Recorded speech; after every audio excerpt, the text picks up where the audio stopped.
देखिए, हीरोन का सूत्र इकाई 12।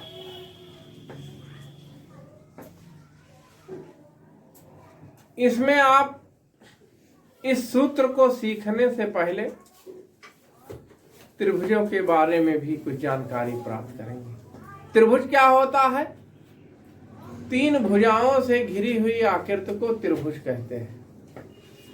त्रिभुज के तीन कोण होते हैं और तीन कोण जो त्रिभुज के होते हैं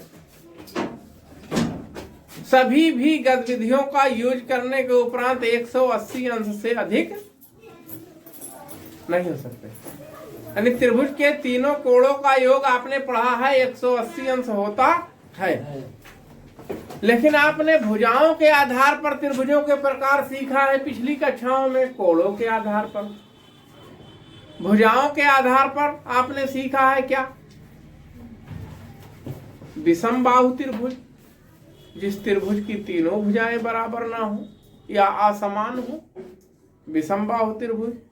समद्विबाहु त्रिभुज, जिस त्रिभुज की दो भुजाएं बराबर होती हैं, समद्विबाहु त्रिभुज।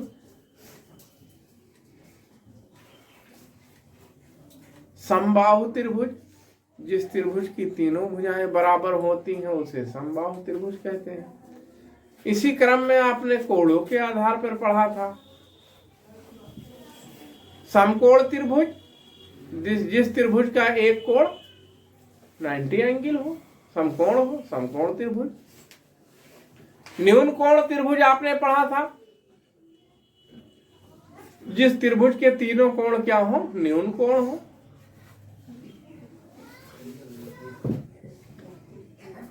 या कोई कोण न्यून कोण हो, न्यून कोण त्रिभुज। अधिक कोण त्रिभुज, जिस त्रिभुज का एक कोण अधिक कोण हो उसे हम अधिक कोण त्रिभुज कहते हैं। लेकिन अब इसमें हीरोन के सूत्र के द्वारा जो आप त्रिभुजों का क्षेत्रफल निकालते हैं, इसके पहले भी आपने पिछली कक्षाओं में सीखा है कि किसी त्रिभुज का क्षेत्रफल निकालने के लिए तो समकोण त्रिभुज का तो आपने सीखा था। समकोण त्रिभुज मान लो ए बी सी ऐसे दिया हो, ये कोण मान लो 90 अंश हो समकोण त्रिभुज का, तो आपने समकोण त्रिभुज का क्षेत्रफल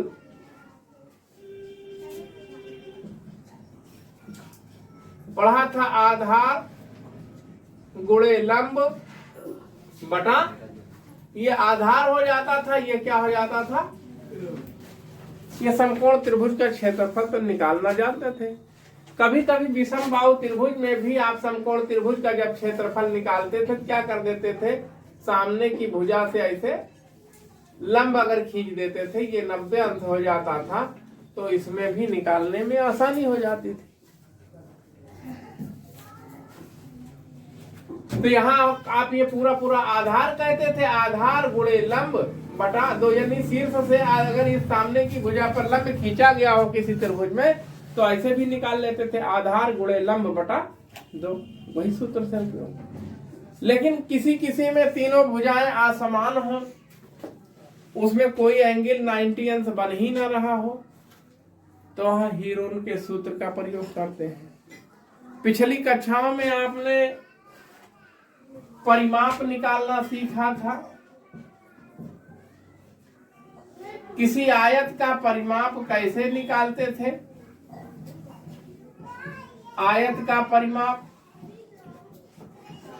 आयत देखते हो, जैसे ये क्या है, लंबाई समान हो, ये इसके बराबर हो, चौड़ाई चौड़ाई के बराबर हो, तो क्या कर देते थे? चारों भुजा को जोड़ लेते थे।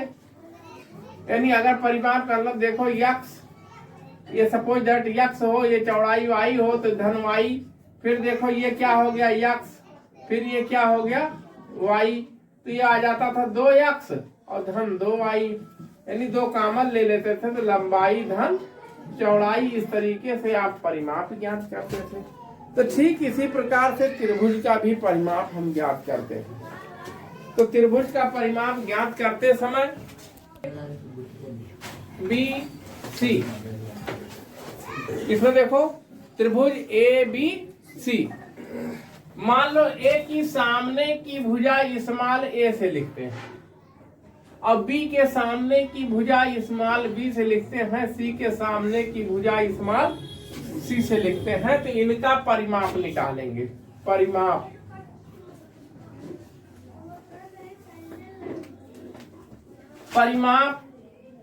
यानी 2s से लिखा जाता है।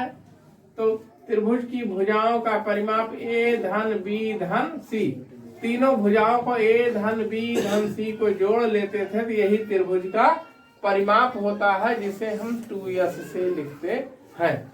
और अगर अर्ध परिमाप ज्ञात करना हो तब क्या करेंगे? अर्ध परिमाप तो वहां हो जाता था यस बराबर ए धन बी धन सी बाई 2। ये त्रिभुज का परिमाप होता था यही। अब किसी त्रिभुज का अर्ध परिमाप यह होता था ए धन बी धन सी बाई 2। अब हीरोन का सूत्र कैसे ज्ञात करते थे?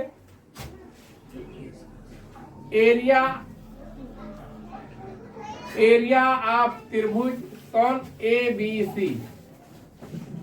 ऐसे अंडर रूट लगाते थे, लिख देते थे s minus a s minus b s minus c. यही इसका सूत्र हो गया। इसे हम लिखते हैं वर्ग इकाई क्षेत्रफल का सूत्र क्या होता था?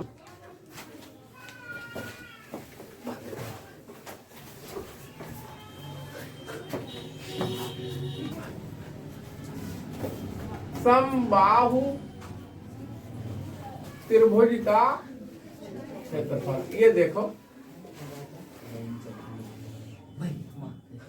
ए बी सी।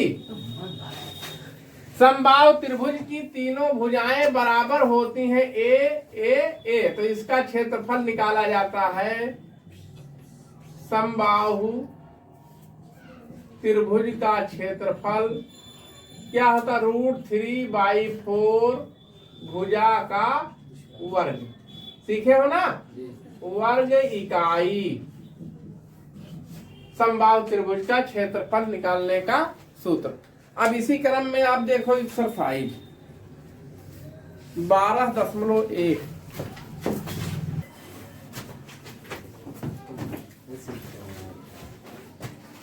एक यातायात देखिए प्रश्नावली 12.1 क्वेश्चन नंबर 1 क्लास 9th। एक यातायात संकेत बोर्ड पर स्कूल लिखा है, आगे स्कूल लिखा है और ये भुजा ए वाले एक समबाहु त्रिभुज के आकार का है। जो बोर्ड बना हुआ है वो समबाहु त्रिभुज के आकार का बना है। समबाहु त्रिभुज जिसकी तीनों भुजाएं समान हो।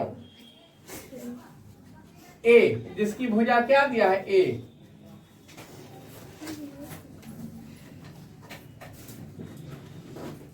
हीरोन के सूत्र का प्रयोग करके इस बोर्ड का क्षेत्रफल ज्ञात कीजिए। एरिया ऑफ त्रिभुज पी क्यू आर, इसी का क्षेत्रफल ज्ञात करना। यदि संकेत बोर्ड का परिमाप a माइनस 60, b भी वही है, इंटू 90 माइनस 60। आप देखो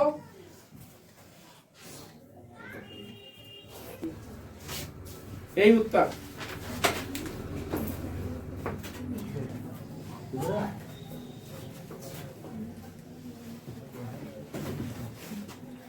क्वेश्चन नंबर 2। किसी फ्लाईओवर की त्रिभुजाकार दीवार के विज्ञापनों के लिए प्रयोग किया जाता है। दीवार की भुजाओं की लंबाइयां 122 मीटर, 22 मीटर व 120 मीटर है। इस विज्ञापन से प्रतिवर्ष 5,000 रुपए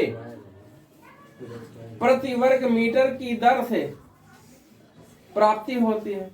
कंपनी ने एक दीवार को विज्ञापन देने के लिए 3 महीने किराए पर लिया है। उसे कितना किराया देना होगा? अब देखो दीवार की भुजाएं 122 दिया है मीटर, दूसरा 22 मीटर,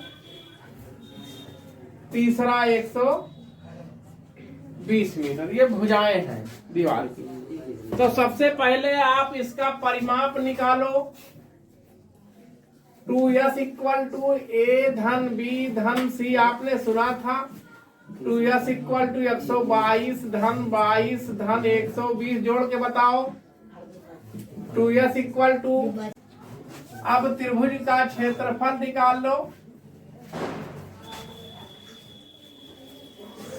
त्रिभुजाकार, चाहे लिखो इसे, त्रिभुजाकार दीवार का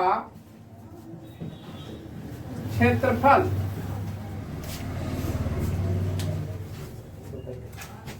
सूत्र लिख सकते हो।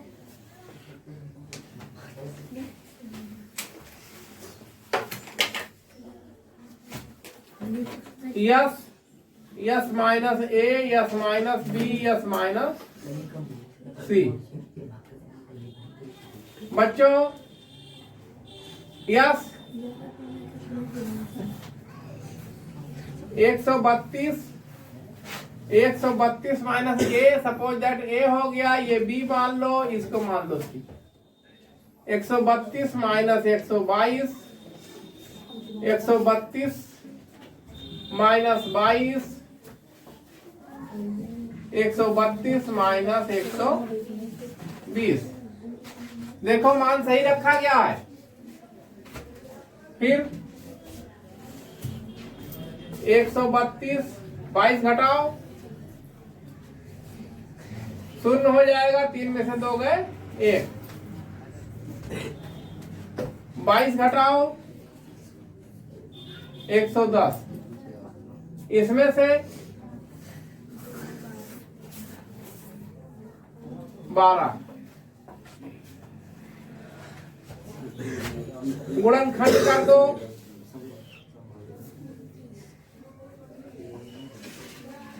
12 गुणे 11 इसको तोड़ दो, गुणे 10 और गुणे 11 10 में 100। देखो फिर वर्गमूल ले लो, क्या निकला 12, 11 गुणे 10, इतना आया वर्ग मीटर। क्षेत्रफल हो गया। अब क्या कह रहा है,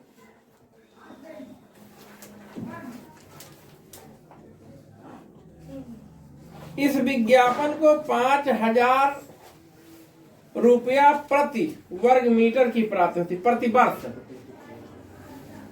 एक वर्ष का किराया निकाल लो। एक वर्ष का किराया 1320 गुणे 5000, ये रुपया हो गया। अब क्या कह रहा है, 3 महीने का।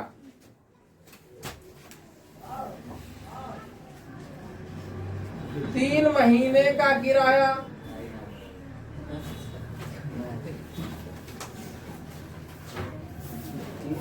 ये 1 वर्ष है तो चौथाई होता है कि नहीं। 3 3 3 3 करके क्या होगा, 4 टुकड़ा होगा, तो 3 महीने का। 4 से क्या करोगे, 3 महीने में कितना वर्ष होता है, 1/4, यही तो। इसे लिखो 3/12, देख रहे हो ना। 3 एकन्ने 3, 3 चौ, 4 एकन्ने 4, 4 तिया 1 13, 4 तिया।